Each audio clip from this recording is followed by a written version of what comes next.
नमस्कार दोस्तों। आपको मालूम है कि एयर शो चल रहा है बेंगलोर के अंदर।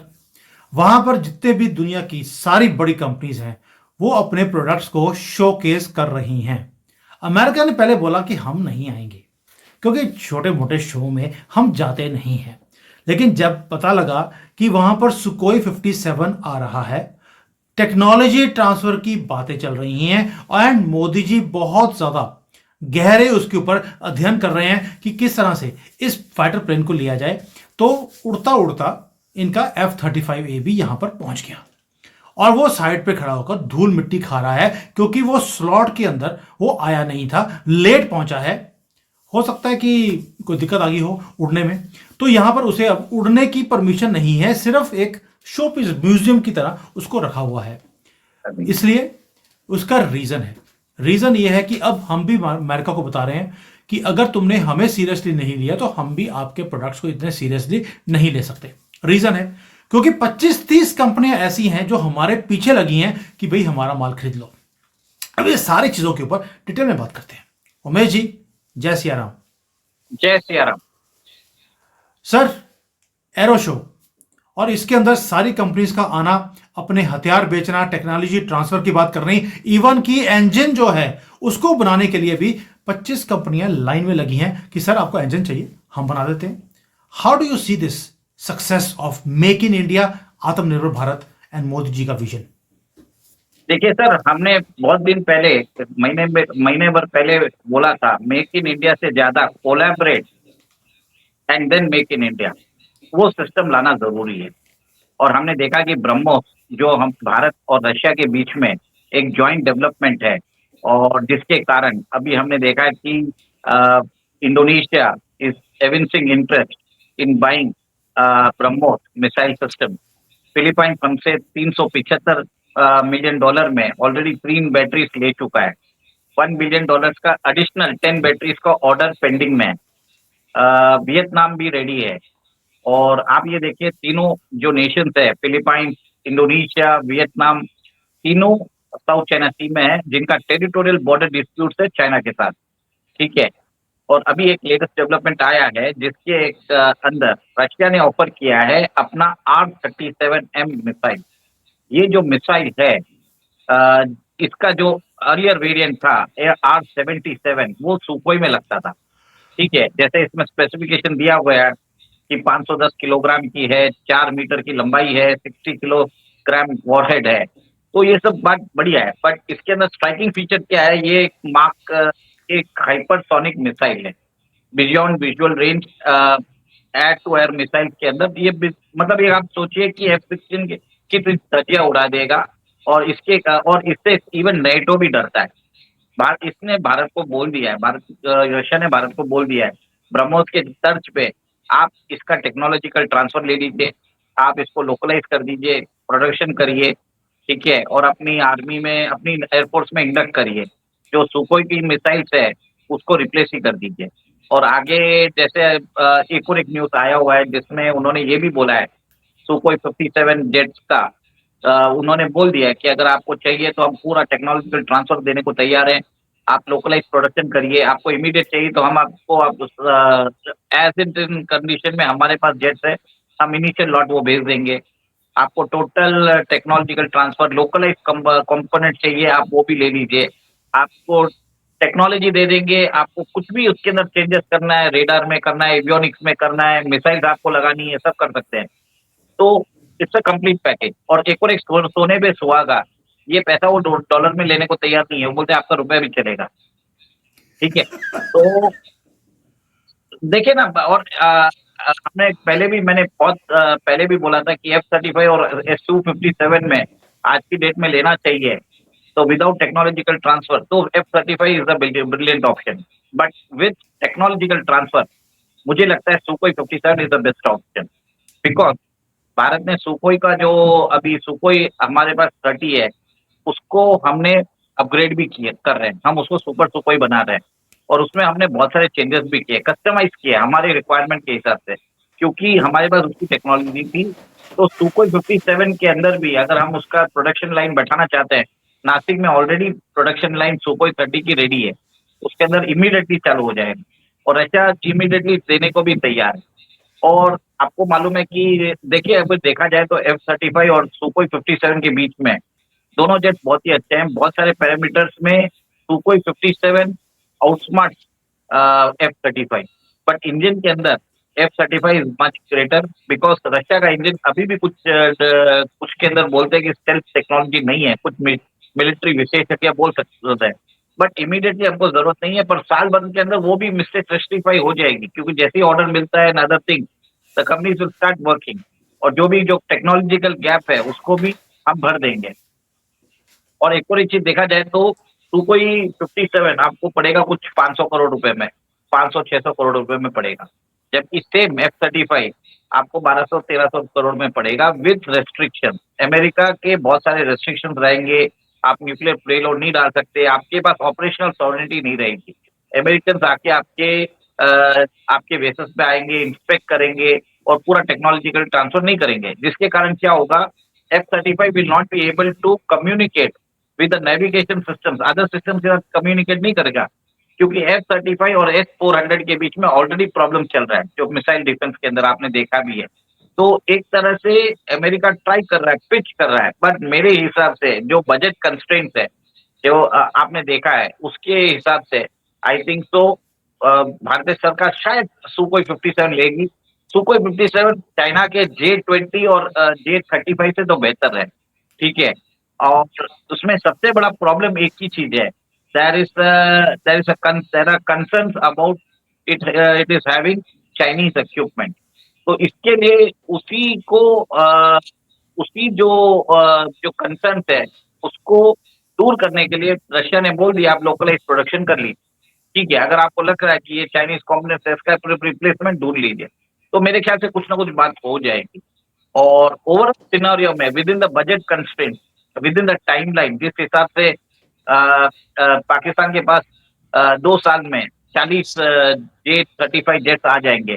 Pakistani fighter pilots are training in China for 6 months for J-35 jet, और China 6th generation fighter aircraft में ले रहा है, तो भारत को इमीडिएटली ग्रैब कर देना चाहिए, सुकोई 57 डील क्लोज कर देना चाहिए, ठीक है। अगर उसमें इसमें थोड़ा सा मैं मानता हूँ टेक्नोलॉजिकली इंजन में थोड़ा ऐसा इश्यूज है जो मैं भी मानता हूँ, बट अदर पैरामीटर्स में Sukhoi 57 scores much ahead than any other aircraft.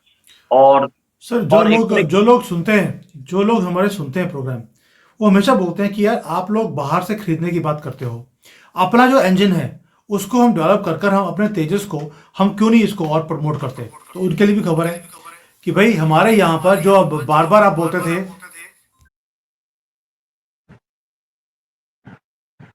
Hello, companies ने बोलना शुरू कर दिया है कि भाई हम आपके साथ पार्टनर बनने को तैयार हैं, आपकी जो न्यू इंजन की डेवलपमेंट है वो भी हम करने को तैयार है। उमेश जी, अगर अपना इंजन आएगा दैट मीन्स ये तो 3 तरफ से मार हो गया।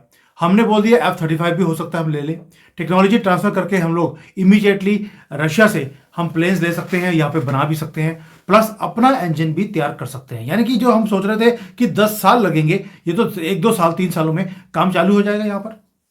देखिए ऐसा नहीं है सुमित जी, अभी हमने देखा है कि कुछ दिन पहले, 1.5-2 महीने पहले गवर्नमेंट ने बोल दिया इन फ्लाइट टेस्टिंग हम अलाउ कर रहे हैं कावेरी इंजन की, ठीक है।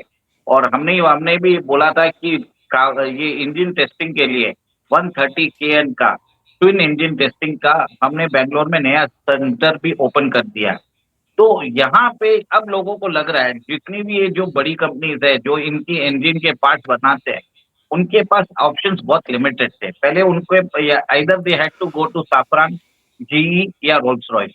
अब भारत के अंदर ये टेस्टिंग सेंटर बनने के लिए जो मेटलर्जिकल कंपनीज है जो बनाती है इसके इक्विपमेंट, इसके जो ब्लेड, टर्बाइन, तो वो लोग कंपनी सब बोल रही है कि हम आपके साथ कोलैबोरेशन करने को तैयार है, we will be giving you something, let us test it. तो इसके अंदर मेरे हिसाब से अपना जो इंजन है वो बहुत ज्यादा ड्यूरेबल बनेगा। This is actually a very good news.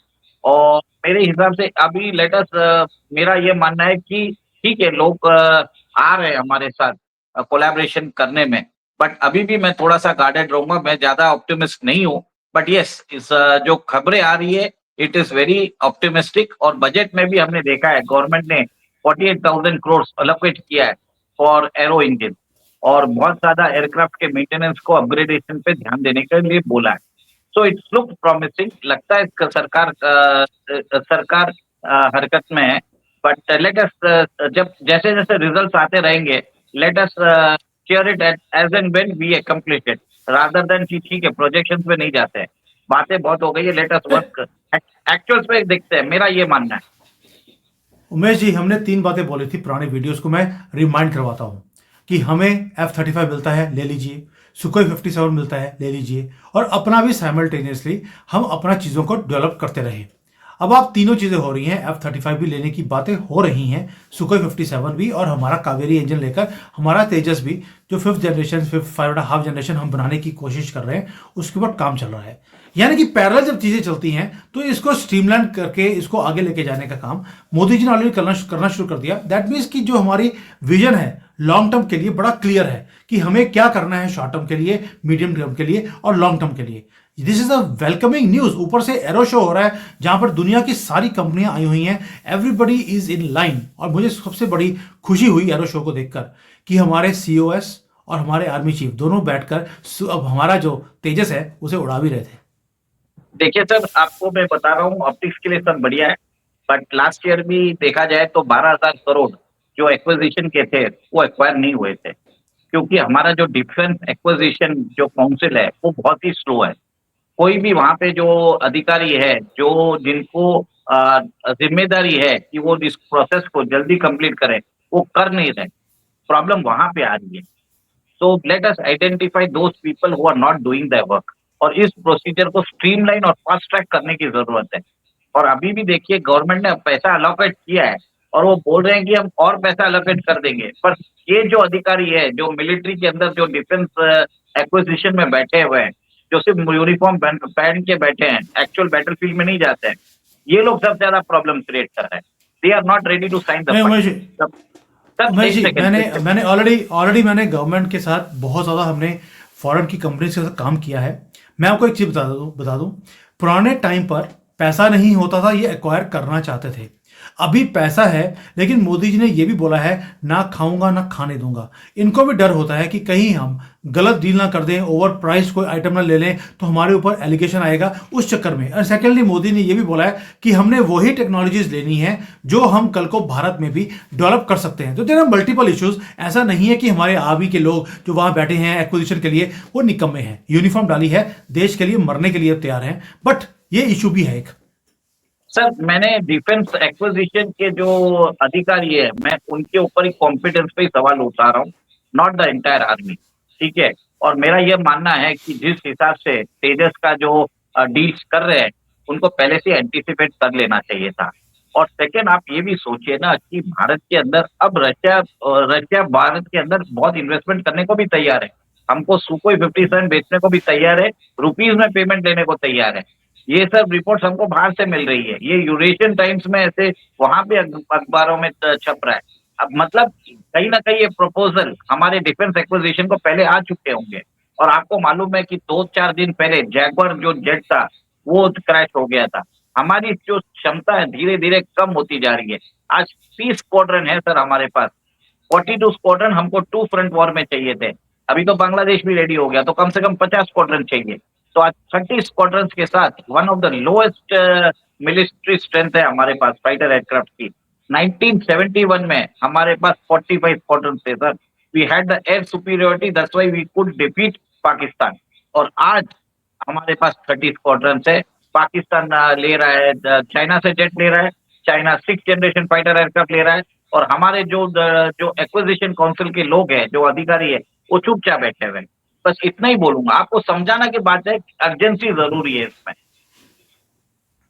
चलिए, अभी जो चल रहा है वो चंगा भला है।